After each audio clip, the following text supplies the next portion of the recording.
Hello, welcome back to the Creative Differences Podcast, the podcast that's recording on back-to-back weeks for the first time since July. Yo, Here we are. Good Lord. We are so back. My name is Dallas, and I love to see Aubrey Plaza play a villainous chaos goblin. Hi, I'm Gaby, and I am once again just here for the vibes. And I'm Demi, ready to take you guys down the witch's road. And Aubrey Plaza, thank you for being a real one. Welcome to another episode of the Creative Differences Podcast, your one-stop shop for movie reviews, Fancast Fridays, Throwback Thursdays, and a number of other pop culture-related items. Come for the review, stay for the thirst. There will be quite a bit of thirsting today. Oh boy. Today, guys, we will be... Is it over, guys, Audrey? We will be... we will be reviewing Agatha All Along. It was Agatha.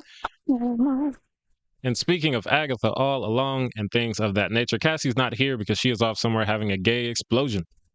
Love that. I want a gay explosion. Left in space for you guys to say, love that for her, because I knew that's what was going to be the response. But yeah. It's only fair. It's only right. Of course. Good for her. So yeah, before we get into it, please like, share, subscribe, tell people, share wherever you share things. I don't know. Or a witch will suck the life out of you, but in the worst way possible, not in a fun way. It has to be a threat. No death by people There are two different ways that is done on this show, and the latter one looked very appealing. Ooh. Yeah, so not that one. If you don't subscribe, you don't get that one. You get the bad one. Damn, now I knew I was gonna be upset that I didn't watch this. And now You probably like it. Dude, I had those 2 weeks off, but all I did was get my house and take care of my baby. Probably the right thing to do. I mean, you can take care of your baby and watch a show. That's That true, little too. girl took over my television. If you change from Dumbball, she starts screaming. I love that. And we'll talk to you about that later. She has great taste, though. She does. All right, going on to Agatha All Along. It is created by Jack Schaefer. Jack Schaefer created WandaVision and wrote The Hustle and Olaf's Frozen Adventure. Oh. She also wrote the first draft of the Black Widow screenplay, and I really, really desperately want to read it. Ooh. Yeah, shout out to Jack Schaefer. Shout out to Jack Schaefer. The miniseries stars Catherine Hahn, Joe Locke, Deborah Jo Rupp, Aubrey Plaza, Shashir Zamata, Ali An, and Patti LuPone. Ooh, so she's a maida? I love her. She's great. And yeah, IMDb summary is a spellbound Agatha Harkness regains freedom thanks to a teen's help. Intrigued by his plea, she embarks on the witch's road trials to reclaim her powers and discover the teen's motivations. Ooh. So yes, initial thoughts. I like it. I don't love it. I feel like I was going to say I don't love it as much as everyone else. But to be honest, the only people I hear talking about it a whole lot are Demi and our friend Jesse. I feel like... Because we're in that group chat. Is this for the girls and the gays? Is what I'm wondering? This Like, is for were the you- girls and the gays. Definitely. Absolutely. Definitely. So maybe it's not your target Jesse. demographic, and that might be where you're like, I like it. But... I mean, but Jesse That's loves not it, why. though. So. Yeah. That's not why. So, but speaking of the And girls he's and the definitely gays. not one of the girls or the gays. He's not Me. either. Yeah, Jesse's extremely masculine and heterosexual. Yes, that is true. Demi, speaking of the girls and the gays, what are your initial thoughts? Yo, fam, this show was made for me. This has definitely taken over as my second favorite Marvel television show, or not Marvel television show, Marvel Studios television show, taking over where Ms. Marvel was my second favorite. Now it is third behind Agatha All Along.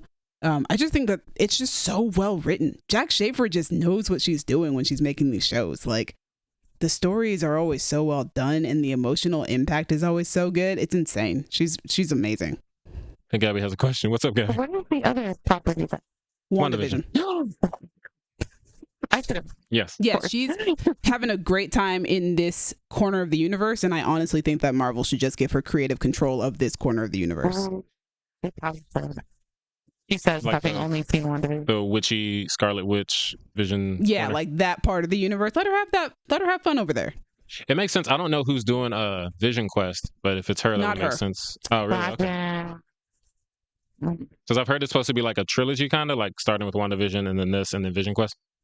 Yeah, she said that she has nothing to do with that, and she also hasn't spoken to the showrunner of that show about what they're doing with that show. Ooh. All right. Well, I feel like they we'll see what said happens, it I was guess. supposed to be... But yeah, like I feel like the story that she's created as like a continuation of WandaVision, like it still fits so thematically. Like this is a show that's definitely still about grief, about Yeah. the acceptance of loss, after I finished the season, I was like, I don't know what grief Jack Schaefer is going through, but must she insist on putting it in these Marvel shows? Yeah, she's like, y'all are gonna feel it. It hits every time, and she does it so well every time. I feel like it's very poignant, and every single time that she does it, like, Time to do some research on her. I will not. I don't want to know what she's going through. I have enough grief going on in my life right now. Fair. But it's very well done. As somebody who is going through grief and has, just had a lot of recent grief going on, I do find that what she writes is very relatable and very well done. Yeah, she knows her skills, and writing about that is definitely one of her skills. And, Marvel's going to get you some talent to work with, like Aubrey Plaza, fantastic. Catherine Hahn, always amazing. She's always a win, as Cinema Wins would say. I think the story also has a lot of like small details that the writers and her tie into the show, like very, very well. Like it all flows extremely well, and certain reveals that are given later on in the series, you're like, oh, of course. Like, it doesn't feel like it comes out of nowhere. Like, it's really good. And I think the character writing is also really well done. Like, I feel like just across the board, like, I think the magic is well done. The archetypes that we're playing with are well done. We're having a lot of fun with set pieces as well every episode. It's just also just such a fun show altogether, in my opinion. Just, we're having a good time, but also we're getting really deep on some stuff. They do a lot of things that I'm like, that's cool. They're having fun with that. I feel like not even to say the show lost me, because it never completely lost me. It was just like, I think the thing that kept me at like instead of love is that things that I saw and was like, oh, that would be really dope. They didn't really dive into that because it's not that kind of show. Like the Salem 7 was super awesome. And in episode 2, I was like, I'm not really rocking with this. But then the Salem 7 show up looking like scary ass Death Eaters, but better because they're not created by a transphobe. And then I was like, oh, this is the show I want. And they are pretty consistent, but they're not as big a part of the show as I expected, because I was like hearing like who they cast for them. And it doesn't help because I watch New Rockstars, a YouTube channel where they dive way too deeply into every Marvel property. And he's talking about like who we got to play this one and who we got to play that one. And I was like, ooh, 7-7, they're about to go off. And they never really went off, but they were there to create a vibe. And I appreciated that vibe. But most of the show is not that vibe, because that's not what the show is. Yeah, the show isn't about the Marvel action, ooh, what villain are we fighting? It's very much about the emotional journey that all these characters are taking, which is probably why I like this show far more than most of the other Marvel shows that have come out. It doesn't fall into the same like trappings that a lot of the Marvel shows have. But also, I love witches, and I love the witchy vibe. So obviously I'm going to go for that. I love musicals, and the Ballad of the Witch's Road is a very important song throughout the entirety of the series, more so than I ever could have imagined when we first heard the song. And we get like 4 or 5 versions of it. There's like 7 versions of that song. There's so many. Jack Schaefer talked about how many they had to make for the show. But yeah, I think it's so good. And I think it's also very transformative. Like I don't know, man. I was watching it and I was just like, a lot of the stuff that you guys are doing just feels very magical, and like it feels very well tied together. And the episode where Patti LuPone gets to shine throughout the entire episode, that's like the best episode. That's my favorite episode. Well written. I came out of it like, I don't know how you wrote this. This is so good. I like that one a lot. And like, I liked her character, and like you said, the things that they tied together.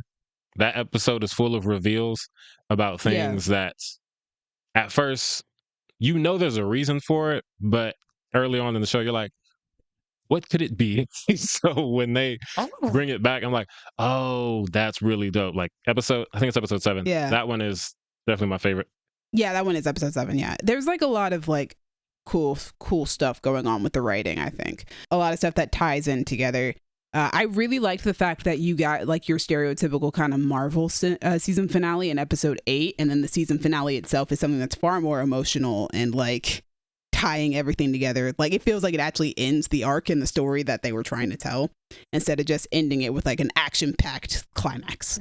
Yeah, they got to have multiple climaxes, if you will. But I was going to say in different ways, yes. Yeah, have your cake and eat it too. But kind of like it sounds like a big kind of Oh my god, episode like 9. And then episode 10 of Game of Thrones. Yeah, your penultimate episode is a lot of actiony stuff, and then your actual season finale is like, nope, let's finish off these emotional arcs so that we feel like we actually finished the show and didn't leave anything left behind. The acting is so good. We haven't actually really talked about that too much. Catherine Hahn's amazing. Always a win. Period. Always a win. Aubrey Plaza. Ma'am. Sounds like she's a stand-up. Ma'am. I think, well, Aubrey is definitely the third standout. I think she is. Catherine is still my acting standout for the show. Yeah, no, Catherine Hahn is killing it on the acting front. But I think that Aubrey Plaza, like their chemistry and the way they play off of each other is so good, which is why they've attracted so much attention for the show. That makes sense. They play off each other so well. Also, it's hella gay from jump. So the Sapphics were like, wait a minute, what are we doing over here? I mean, Aubrey Plaza could say everything gay. Okay, but when she said that, I almost rolled my eyes because they say that about any project. Yeah, and then it's just in the background. But we don't do anything with it. Yeah, Disney told us that Beauty and the Beast was the gayest movie that they've done because they're like, oh yeah, he danced with a guy. I mean, it was at the time. Yeah, like, that doesn't count. No, but no, like, so yeah, I almost rolled my eyes when I saw that. But then like I watched, like, you get towards the end of episode 1 and like, this is the one spoiler that I'm going to give because it's not really a spoiler.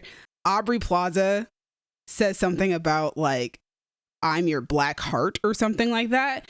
And then she licks the blood off of Catherine Hahn's hand. And in that moment, I was like, whoa, this is really erotic. That would have made me so feral. It's a feral-inducing scene. It's ridiculous. Yeah, but I think their chemistry is just off the charts on this show, and it goes throughout the entirety of the show. Joe Locke is extremely good as Teen.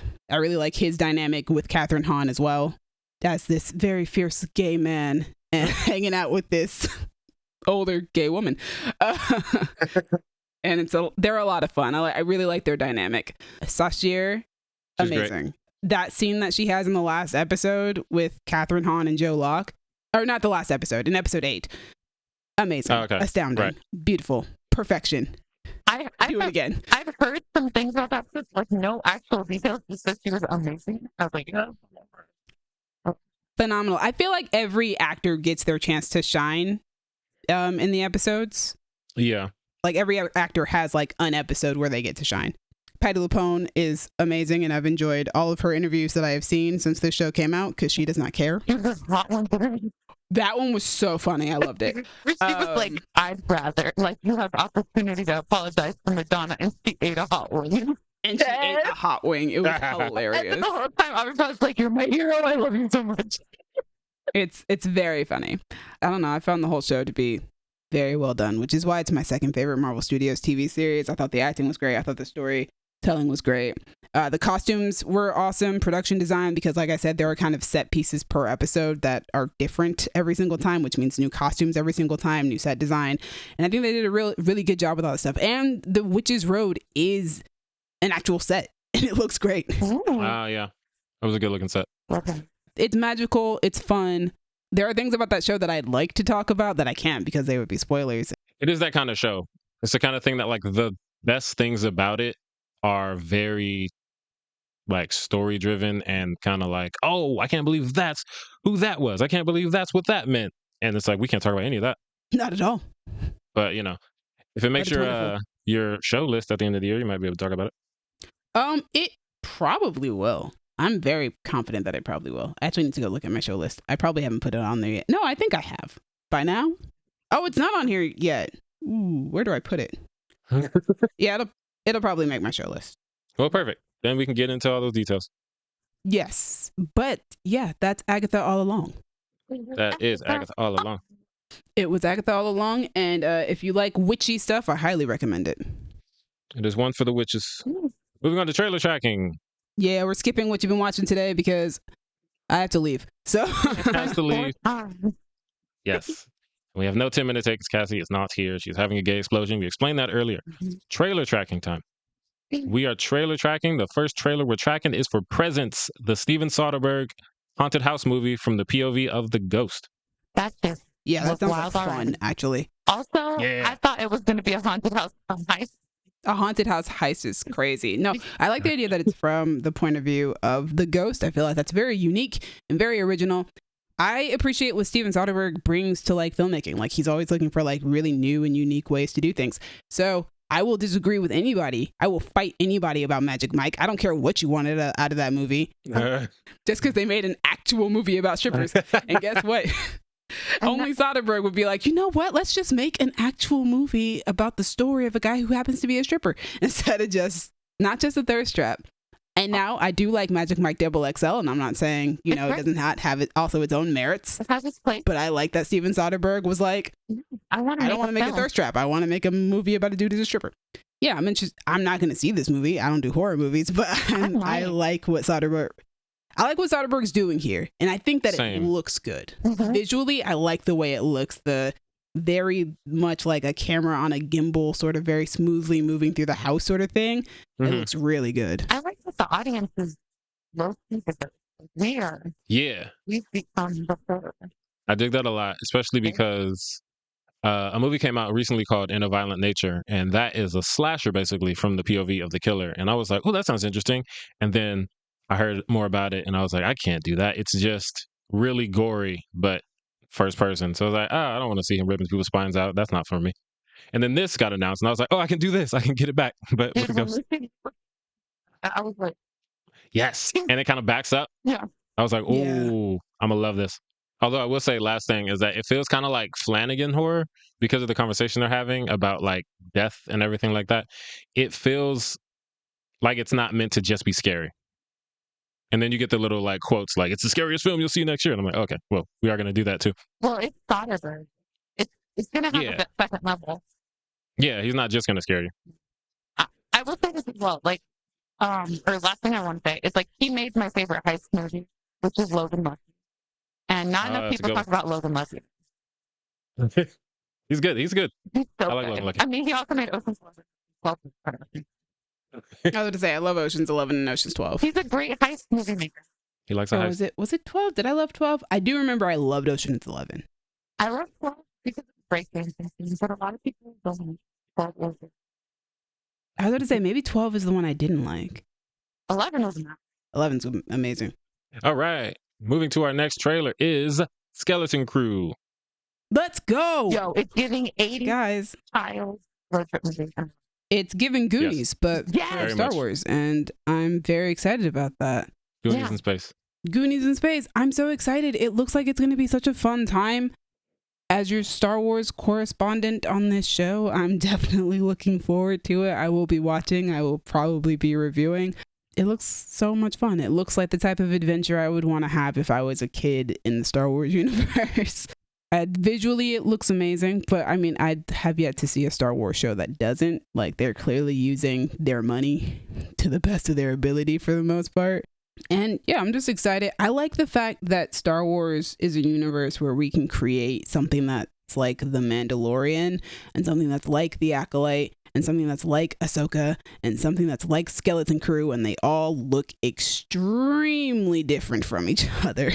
Like, none of these look like the same show, the same thing over and over again. They are all clearly very different tones and different stories and different things, but they are all set in the same universe.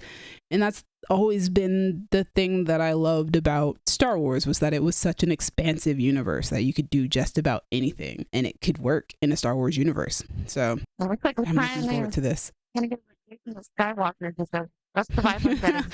And I'm getting the vibe that we're not going to read it. I do. Well, we'll see how that goes with the way that shows that don't have Skywalkers in them have been received in recent years, because only 2 out of the 4 shows I mentioned don't have a Skywalker in them. Is this a show? It's a show. Oh, okay. No, we don't do Star Wars movies on Disney Plus unless they're the Lego movies. Right, that makes sense. Yeah, Disney, we're going back to theatrical films in 2026, I think, for The Mandalorian and Grogu. Ooh. But yeah, this one looks so good. I'm so excited. I liked the first teaser giving us a little bit of a slice of suburban life in the Star Wars universe. And this one is definitely more of a trailer that shows us the adventure that we're about to partake in. And it's an adventure that I really want to go on. And I hope that it goes well. I think that John Watts did a great job. John Watts did a great job with the Spider-Man movies and like writing these coming of age stories. And so I'm really looking forward to seeing what that looks like for this age of Star Wars children in the Star Wars universe. Because, to be fair, the original Star Wars movie is also a coming of age story. It's the coming of age for Luke Skywalker. But this is definitely a different age group. And I'm excited. Haters, stay away from those children. Do not talk anything about them. Do not harass them. Yeah, I'm worried. I was thinking like, oh, it's kids. Hopefully the kids will be safe. And then I remember the internet and I was like, oh no. And Jake Lloyd got so much backlash, and that was before we even had social media. So please do not leave them kids alone. Leave those kids alone. Them kids are having a fun time being in the Star Wars universe.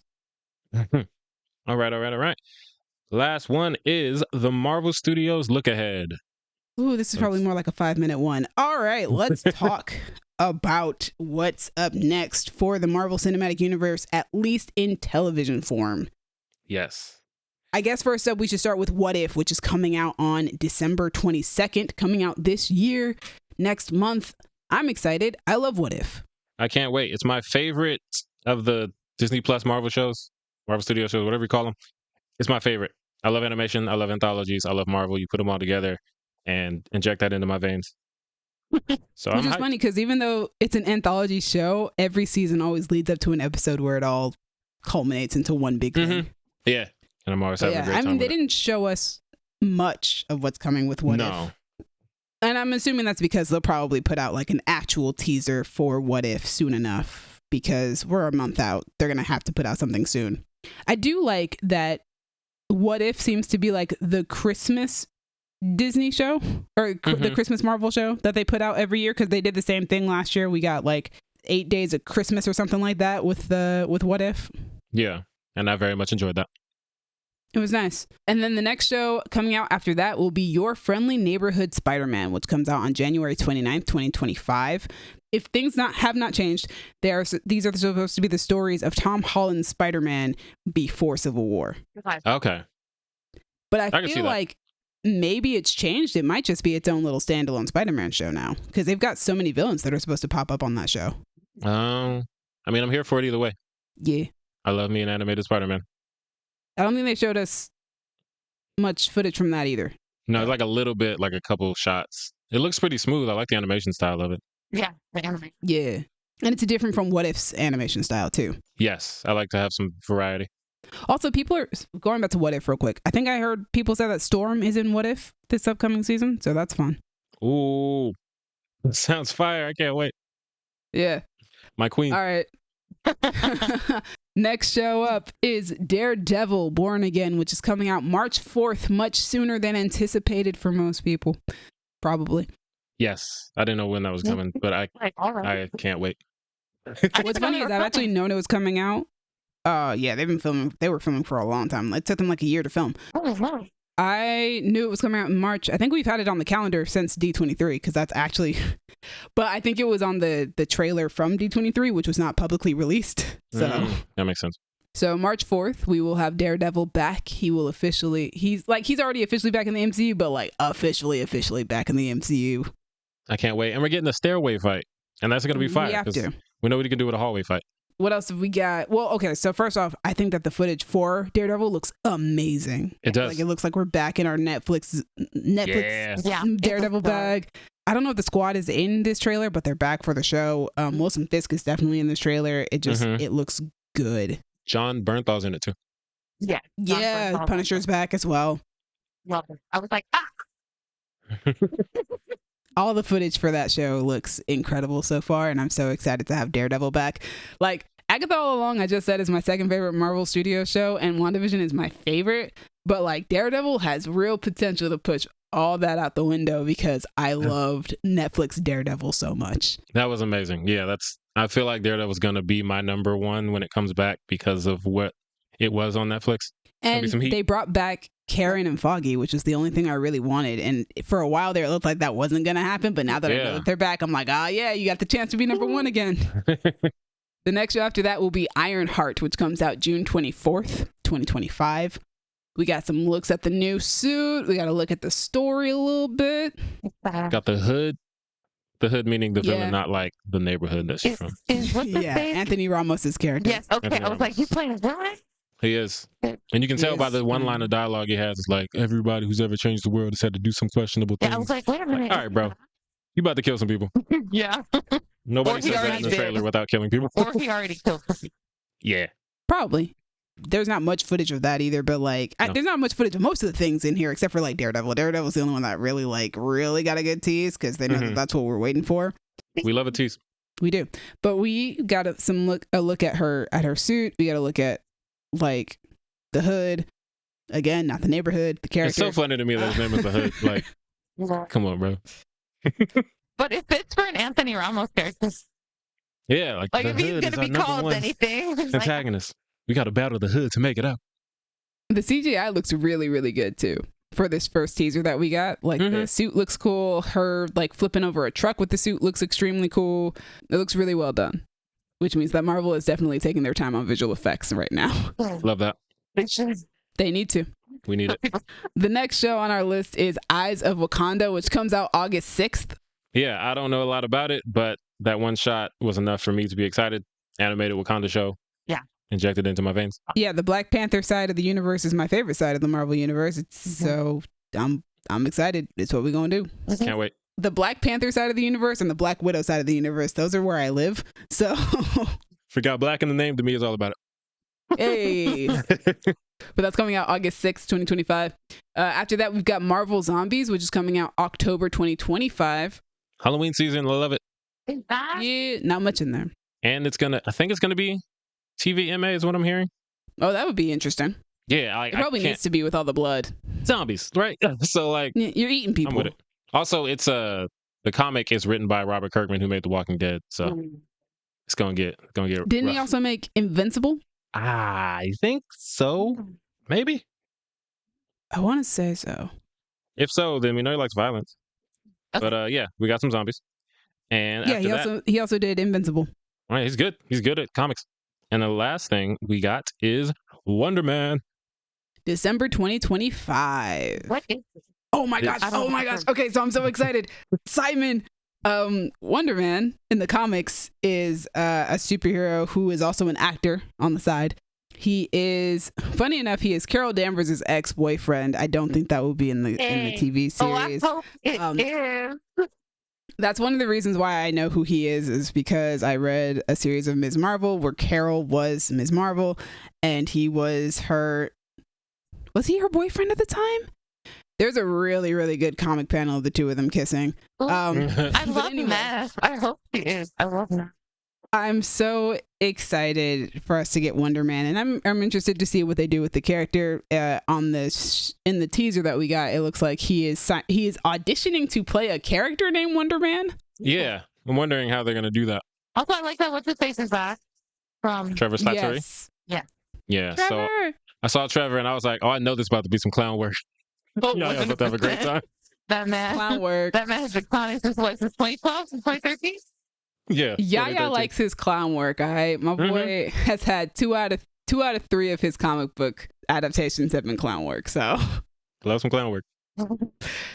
For the record, ladies and gentlemen, anybody who doesn't know the joke that we are making, Yaya has a quote about sometimes you do work that's not super serious. It's clown work. Exactly. So that doesn't necessarily mean that the project you're working on is bad or good or anything like that. It just means that the type of acting that you're doing, it's not like The Godfather. Yeah. It's not the story of Macbeth. It's just, we're out here to have fun. Like, we're not out here curing cancer. We're just having fun. So, yeah, it was great. Jump in front of a green screen, pretend you're shooting lasers out your hands. Exactly. Have a good time. Yeah. So I'm very excited to see this show. Also, I know somebody who wrote on this show, which nice. is exciting. I worked with somebody just recently who worked on the show as a writer. And it's also being executive produced by Destin Daniel Cretton, who directed Shang-Chi. Nice. I mean, that explains why. Oh, what's his face? We got Trevor in it, back. yeah. That's funny. Yeah, so All right. I'm excited. All these shows sound great. I thought we were going to get more of a Marvel slowdown in the coming years, but no, this is 7 TV shows that are coming out in the span of the next year. Yep. And I'm here for it. Yeah, but 3 of them are live action though. Only 3 of them are live action. So yeah, I guess it still fits the MCU timeline of only 3 live action shows a year. That's variety, though. Variety. Yeah, we love variety, and I love cartoons. Give me some cartoons. Let me eat my cereal while I watch it. I'm gonna have a good time. I don't know if Marvel Zombies is a cartoon you want to watch while you eat your cereal. I mean, you know how I live my life. It's a choice. That's definitely a choice. Yeah, he does like scary things. Yeah, sometimes you just gotta eat some honeycomb while you watch some people get disemboweled. I don't know why I said that. I don't even like honeycomb. Moving forward, honeycomb, you're fine. It's not the words. Never. New Godzilla. We got a new Godzilla movie from the director of Godzilla -1. Yo. Oh my gosh. This is the Godzilla movie I'm excited about. I've never been so excited for a Godzilla movie in my life. Either Japan knows how to make them good, man. Yes. -1 was just perfection. I've been scared seeing Godzilla on screen in 20 years. I wasn't scared of seeing Godzilla. I just was so emotionally invested that I was like, I've never been so emotionally invested before in a Godzilla movie. Usually I don't care about the human characters. I haven't cared about the human characters in the Godzilla movie since Matthew Broderick in like 1998 or something. Okay. Jesus. Wow. I have not cared, but boy, did I care about that little together family that I was like, oh. Yeah, that was they hit us all in the feelings. Yep, right. Also, speaking of that family, the Variety article says it is unclear if the new movie is a direct sequel. However, the film did end on a cliffhanger, so this might just be another story from the same director.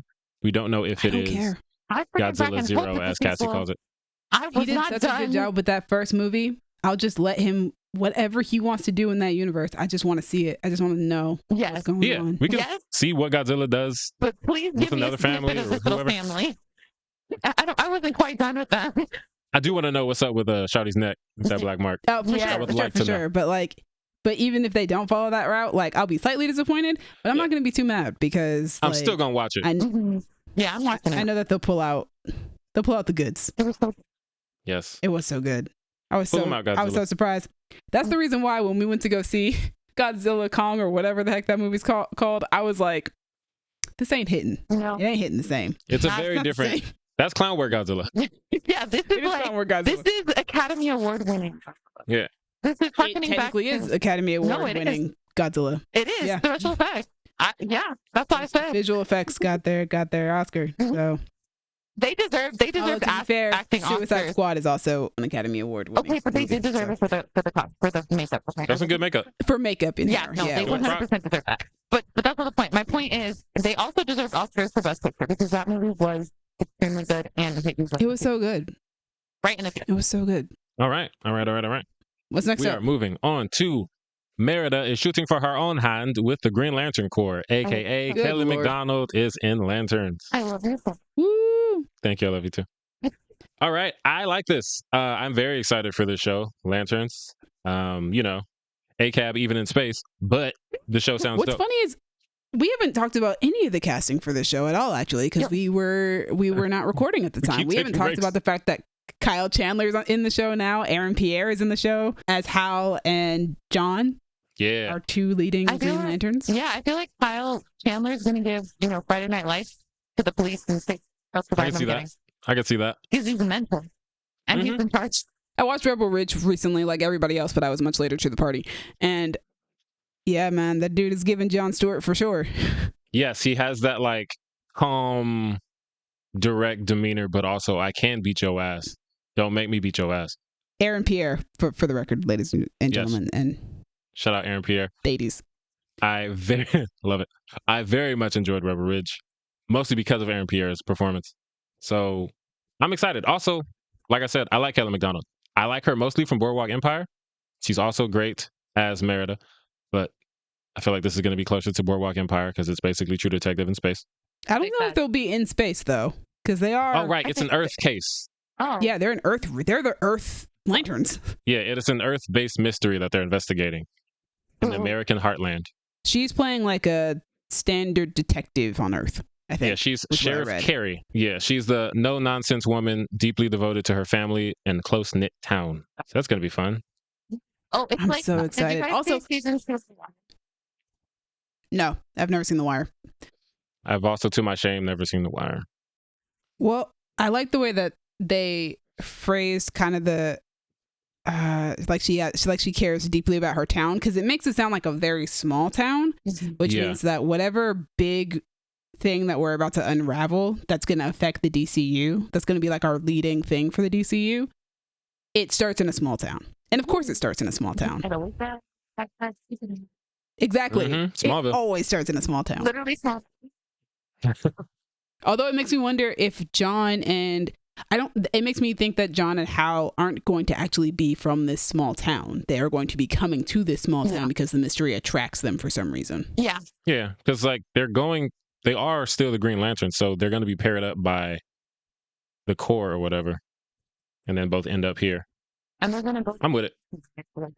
Yeah. If it was a big city, like I could imagine like they live in the big city, but because it's a small town, I'm like, nah, they're not living there. Kyle was like, I just want to coach my football team. I'm fighting aliens. I don't know if Hal Jordan's that dude. Eyes bright, lights open. I don't know. Any given Friday. There it is. I don't know if I've ever heard Kelly MacDonald do an American accent. I imagine she's not going to be a Scottish woman from this small American town.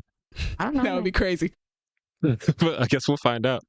You know what? Actually, speaking of DC casting, we should talk about the other piece of casting that happened this past week, which almost escaped my sight. Eve Ridley is set to play Ruthye in Supergirl Woman of Tomorrow. This excites me because I read the comic. I talked about it extensively when Millie Alcock got cast. Ruthye is the teenage girl that hires Supergirl to help her take out a hit on the guy who killed her father. Yo, awesome. Actually, she hires Supergirl to take out a hit. She hires Supergirl to do the hit. Very nice. Right. A rapper just got in trouble for that. It's a very great comic. I highly recommend reading it. It's so good. Ruthye is a very fascinating character because she is like this little country girl from a different planet who has lost her father and is going through a deep amount of grief. And, you know, she really wants to get vengeance on the guy who killed him right in front of her face, as one probably would feel. And she grows exponentially on this journey with Supergirl. It's her first time off planet. And she gets to see the universe and see the galaxy and just learn so much, as one would do if you were being taken on such a grand adventure. But also she helps Supergirl deal with a lot of grief that she's been dealing with, and to also mature in her own way. So I'm very excited. Eve Ridley is probably most well known for doing Three Body Problem, which I think I'm the only person who watched Three Body Problem in this group. Yeah, I believe actually, so. I think Cassie might have watched it. It's a very good show. I really enjoyed it. She plays an alien, I think, if I remember correctly. She plays the avatar of an alien. She was good on that show. So I'm excited to see her play Ruthye. I think I'm so excited about this movie because the thing about this comic is that all these characters feel so complex, and I'm just like, man, I hope this movie lives up to that, because like Supergirl's got a lot of complexity, Ruthie's got a lot of complexity, Krim is an asshole who commits genocides and stuff like that, so screw him. Yeah, it's such a fascinating story. It's such a good story, and I can't wait to see them bring it to the screen. Also, I don't remember how old Ruthye is in the comics, but Eve Ridley is like 13, which makes sense because Supergirl is supposed to be turning 21 when the movie is starting. So it's a good age gap to take this teenager on. The comic is kind of a coming of age story for Ruthye. A lot of it is from her perspective and not so much from Supergirl's perspective. She is kind of our eyes into who Supergirl is and what she teaches her as she goes through the galaxy with her. She's a very important character. And the fact that she's in the movie means that we are really sticking to the comic books. And I'm very excited about that. Nice. And it's being directed by Craig Gillespie, who is a director who I love. That's true. You do love you some Craig Gillespie. He's great, man. Like, I do remember being a little like, oh man, you're doing a Supergirl movie, you should probably get like a female director. And then they announced Craig Gillespie, and I was like, well, wait a minute, hold on. I do trust Craig Gillespie with female characters. That is his bag. What is he? Craig Gillespie is the director of I, Tonya. He also did, he's the executive producer and director of the first 3 episodes of Pam and Tommy. He also directed Cruella. He also did Dumb Money. Okay, yeah. Oh, yeah, I like Dumb Money. Yep. But yeah, the first 3 I mentioned are the reason why I trust him to handle this story of Supergirl.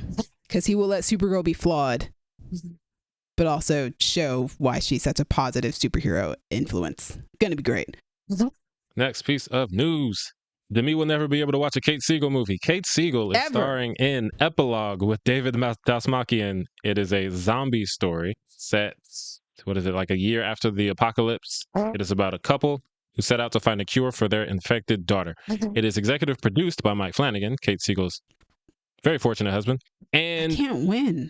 I think this is going to be one that maybe Demi will be able to see.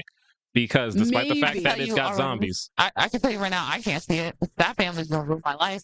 This story feels like it's going to be heavy on the like pain, the family sadness and pain. And also zombies are here. It's probably going to be like, we have to let her go. But that's what I hear a lot about Mike Flanagan projects, and I'm still like, nah, I can't watch that. He's still got a lot of scares in this bad boy. He does, but like, I think you can handle some of them. I need this to lean towards like Absolutely Zombieland or like Warm Bodies or like, I saw a few episodes of The Walking Dead. It wasn't for me, but I've seen a few episodes. I can handle zombies a little bit more than most horror things. Yeah, you do Resident Evil, right? I love Resident Evil movies. Yeah, this is described as an action horror, so it might be like Resident Evil, but Mike Flanagan-y. That's what the thing says in Deadline article. Absolutely not, though. Mike Flanagan's name is still attached to it. It is. We'll wait until the trailer comes out. When the trailer comes out, I'll figure out what my vibe is. It's gonna be heavy. I can already tell. But also, I really want to see Kate Siegel in something though. Kate Siegel's so good, and David Dastmalchian so good. They're both like, I can't wait. Also, the movie is being directed by Michael Figmignari. I don't know who that is. Sorry to that man. He is primarily a cinematographer, but he has directed To All the Boys, P.S. I Still Love You, and To All the Boys, I'm Gonna Love You Forever and Ever and Ever. Oh, JK, I love. That was his. That first one is his for the tone debut of directing. Yo, now I don't know. Yeah, see. Now let me tell you something. Those movies were shot beautifully. I was like, why is To All the Boys I Loved Before so pretty? He's a good cinematographer. He does a lot of Mike Flanagan stuff. That makes sense. Which all looks good. Maybe, but also probably. I will definitely Cassie and I will let you know how it is because I know Cassie's gonna be all over this. Oh, and he feels funny. Yeah. He knows it's what I can handle. Because he tried to stroke my hair while it's on Yeah, he has a good. He knows. He knows what to do. He knows. He's like, how many days is Gaby being not well? I'm gonna have to put up with this too much. Gosh, Gaby just told me I'm single in so many different languages right now. Sorry. Man. On that joke, what's our next piece of news? That is it. That's the news. That's everything. Oh, okay. Hold on. I have one more piece of news I want to talk about. Okay. Just because I thought that the headline was freaking hilarious. Because I still think it's hilarious that I read the sentence, Sylvester Stallone will no longer star in Cliffhanger reboot. Lily James will take on the lead role. What? Yeah. Wow. What a jump. Which I was like, so, how? Huh? How did that work? Cliffhanger is apparently a movie that Sylvester Stallone did years ago that I've never seen. I will now watch it because everybody's talking about it's apparently good. So apparently the plan was they were going to do a sequel, I guess, with Sylvester Stallone playing the character that he played back in the day. And what happened was they ended up doing an overhaul of the concept of the film, and it's been changed up drastically. So now Pierce Brosnan and Lily James play father and daughter who go to like a billionaire's chateau or something in the mountains. Some really crazy mess happens, and Lily James ends up having to confront her trauma or whatever about cliffhanging after having like a traumatic accident years earlier. They're describing it as like a father-daughter Die Hard movie. Interesting. It's being directed by, oh my gosh, we have not said this man's name in so long, and I hope I'm saying it right. Jean-Michel Caillet Serra, or Jean-Michel Caillet Serra. He's the guy who did Jungle Cruise. He also did Black Adam, but Jungle Cruise was a good movie. I really, really like that movie. Anybody who knows me knows that I am a huge Lily James fan, and one of the things that Lily James has not done yet is star in an action movie, which means that this might be my first Lily James action movie that I ever get. She's in like Wrath of the Titans, but she plays a secondary role, I think, in that movie. Like, she's not really in it much. So her getting to star in one, super stoked. She was like posting pictures. At first I didn't realize it was for this movie, and then I realized it was, and I was like, you are really in shape right now. What are you doing? And this explains why, because she's been training to do a lot of cliff climbing and stuff like that.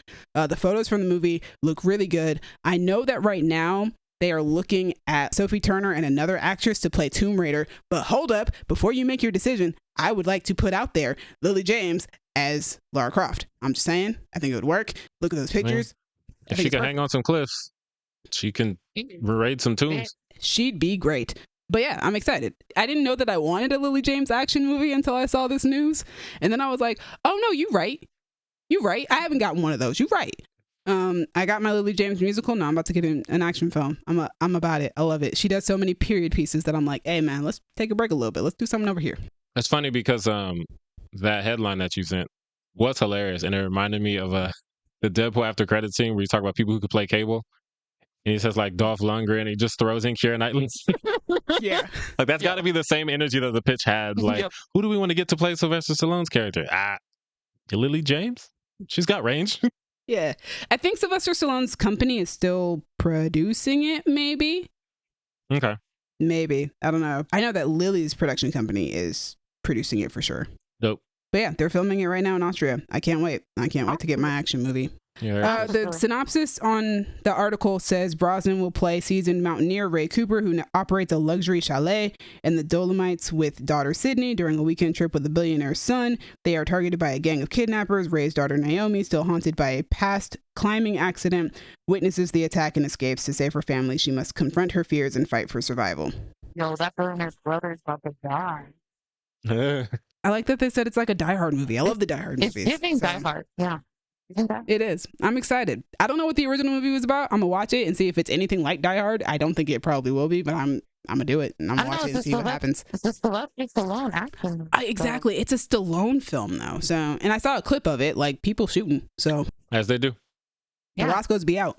But yeah, that's all we've got for you guys today. That is it. Thank you so much for listening to all of it. Unless, of course, you skipped through the timestamps and didn't listen to all of it. That's fine, too. However you like to listen is how we like to give it to you. We give, you receive.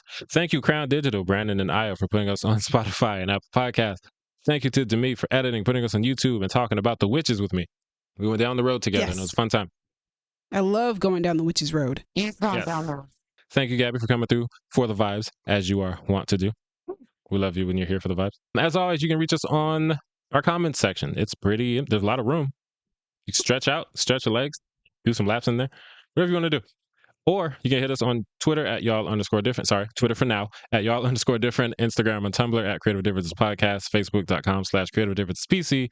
Or TikTok at Creative Differences Pod. If you want to talk to me about all those dope Marvel cartoons coming out, or all that dope spooky stuff coming out with the Ghost and Lucy Liu, or Kate Siegel and her dead daughter, you can find me on Twitter and Instagram at King Named Simba. I mean her character's dead daughter. Let's be clear.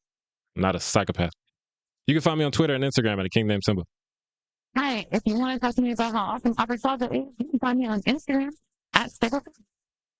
I did not mention the fact that Agatha All Along is the most I have thirst after Aubrey Plaza ever since Happiest Season. So there you go.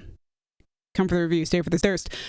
Come talk to me about Supergirl, Woman of Tomorrow, please. Or come talk to me about Lily James doing an action movie, because I think that's super dope and she's an amazing actress, and I think her acting talent could be used in an action movie. You guys can find me on Twitter for now at Demi_Joie. Joie is spelled Joie. Thanks again for joining us tune in next time. It's not going to be too long now because we are in a great movie month. We've got Gladiator 2 coming out this month. We've got Wicked coming out this month. We've got Moana 2 coming out this month. So we're definitely going to be hitting you guys with a review soon. And The Penguin will be ending sometime in the next couple of weeks. And we will also hit you guys with a review for that. Yes. Yes. And if you want to talk to Cassie, because she wasn't here today, you can talk to her on Twitter for now at @halfblackmagic. It is all one word. Always. She is. Oh, you didn't. No, I'm sorry. We have to change it. It's half black girl magic. Oh, that's good. Half black girl magic. I love it. Because, I love it. All right. It's been different. Bye. Bye. How do we feel about the possibility that Agatha Harkness is the one who Dolly Parton thought was going to steal her man in the 70s? Yo, Jolene? It's confirmed. It doesn't matter what I think. She didn't have red hair. She could have. She's lived a long time. She could have changed her hair. You're right. That's amazing. And honestly, I believe it. She got that magic. She do got the magic. I think Agatha wasn't purposefully trying to steal her man, but it was happening anyway. In fairness, the song never states that Jolene actually wants to steal her man. Dolly's just worried about it. No. But speaking of having the magic, I've seen what Dolly Parton looked like in the 70s. Yep. She also had that magic. Mm-hmm. And she's talking about how this man saying this woman's name in his sleep. Like, that feels like a spell to me.